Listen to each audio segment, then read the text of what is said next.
We all know the market is changing faster than ever. So fast that it feels like new pressures are coming from every direction. At any given minute, you're addressing new demands from employees and customers, responding to new technology, or capitalizing on new opportunities. So how do you really increase efficiency to get things done? How do you navigate through the promises of the cloud and productivity, collaboration, and social solutions? Answering these questions starts by building agility into your organization. By connecting people to the right information and experts, you can break down the traditional barriers of location and organizational structures. But agility isn't just about access. It's about a full social experience. The new social refocuses on the key defining element of collaboration: proactive, purposeful communications. Through our proven universal communications assessment, we can help you tailor a unique social solution that's effective for your organization. Whether it's about using deep expertise to increase customer satisfaction and close the sale, or retaining those critical customers by responding in new and more personal ways, or inspiring your employees by changing the ways they connect and collaborate within the organization, we can help. To meet the demands of this changing market head-on, or ride the wave of new technology and trends, you need the right tools, people, and processes. Sophisticated communication-enabled solutions are a big part of the answer. But where do you start? It begins here, with you, today.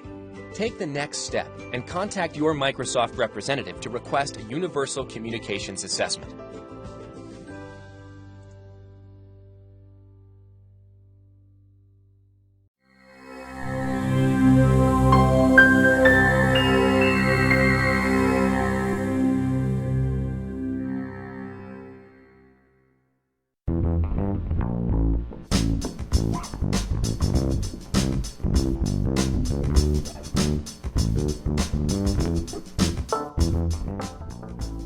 Those of you that have watched some of my older videos will know that I like digging around in the basement of Nielsen House, looking at brand share data from 1949.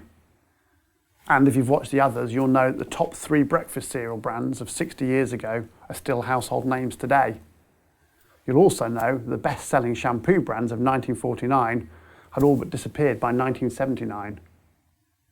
But what I didn't tell you about was the third book I looked at, and that, to me, that was the most interesting. So the third book I looked at was laundry detergents. Now, what were the big 3 laundry detergents of 1949? They were Rinso, Oxydol, and Persil. They had about a third of the market each. A third, a third, a third. Who could possibly have said in 1949 that 2 of those brands would disappear off the face of the earth, whilst the other would go on to be one of the most successful brands on the planet? There are, of course, lots of reasons why this happened, but for me, the main thing that happened was Procter & Gamble. Because P&G introduced a synthetic washing powder to replace the old-fashioned soap-based powders. Now, synthetic powder was not only cheaper, it actually washed your clothes better. And so brands like Tide and Ariel cleaned up, if you excuse the pun. Now, Persil switched from soap to a synthetic formulation, whereas Rinso and Oxydol measured their increasingly impressive and increasingly irrelevant share of the dyeing soap market. In fact, Nielsen measured their share of the dyeing soap market all the way to their extinction. Now, I think that's fascinating. And at this point, I'd like to introduce you to the concept of creative destruction. Now, this was a phrase that was coined by the Czech economist Josef Schumpeter, in which he said that whenever there's a major change, the old guard are usually unable to adapt and are swept aside by the new order. He was talking about politics, but also about technology, and it's particularly true in consumer goods. And once you've got this concept of creative destruction in your mind, suddenly you start seeing it everywhere. So another example, and P&G again, is toothpaste. So historically, toothpaste had been cosmetic. It was about making your teeth whiter, your breath fresher. But it was P&G that introduced the concept of fluoride, and so created the idea that toothpaste could actually fight the decay in your mouth. And the brand Crest was launched with the support of the Dental Association. And then the market changed. In fact, it split between those offering a ring of protection and fighting decay and those that continue to offer only whitening. And Colgate, of course, is what happened. And there are loads of examples. Almost any category you look at. So back to fruit juice. Del Monte did not take the opportunity of new technology and move their brand into the chiller cabinet. Tropicana did. And at the time, Del Monte had 60% share of the fruit juice market, and now you can hardly find it. Instant coffee was invented in the 1930s as a result of the Depression, but it wasn't Lyons, who had a coffee house on every corner, that introduced instant coffee. This new technology was taken by an unheard of brand called Nescafe. When the market moved from washing your dishes by hand to using a dishwasher, it wasn't Fairy, the big dishwashing brand of the 1970s, but a completely new brand, Finish, that led the dishwasher market.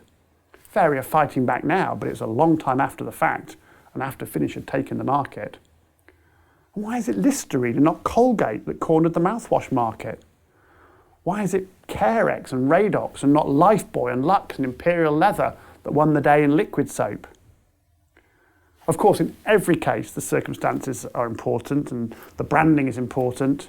But overall, when you look at it, whenever there's a little bit of new technology, the old guard struggle to adapt. It's very much still happening today. Look at the internet, a major technological breakthrough. And yet how many of the big internet sites had a significant bricks and mortar presence prior to the internet? Not Google, not YouTube, not eBay, not Wikipedia. Why did WH Smith not see the opportunity to become Amazon? The internet didn't take WH Smith by surprise. Everybody at WH Smith would have seen it coming. Everybody at WH Smith would have recognized the opportunity to sell their books and other things online. The truth is, it's far, far easier to see the big trends and much, much harder to adapt your business to meet those trends. There's also a tendency to think that the big technological breakthroughs are behind us, particularly if you're working in a fairly stable category. But they're not. They're happening all the time. The laundry market continues to evolve. I don't know about you, but I think it's highly unlikely that we'll still wash our clothes in the same way we do today, 20 years, even 10 years from now. In this world of climate change, it seems archaic that we wash our clothes by throwing them into a machine, filling it with water, filling it with poisonous chemicals and churning it around at great expense for an hour. And already there are scientists and development teams all over the world developing alternative ways to wash our clothes. Out of Singapore, they developed a product called Airwaves. I don't really understand how it works, but it's a machine that washes our clothes using air and not water. But whatever technology comes to the forefront, it's certain that there will be a host of consumer products to support that new technology. And to me, it'll be fascinating to see if Persil or Bold or Ariel are able to adapt to meet that change, or whether in fact a whole new generation of brands will emerge.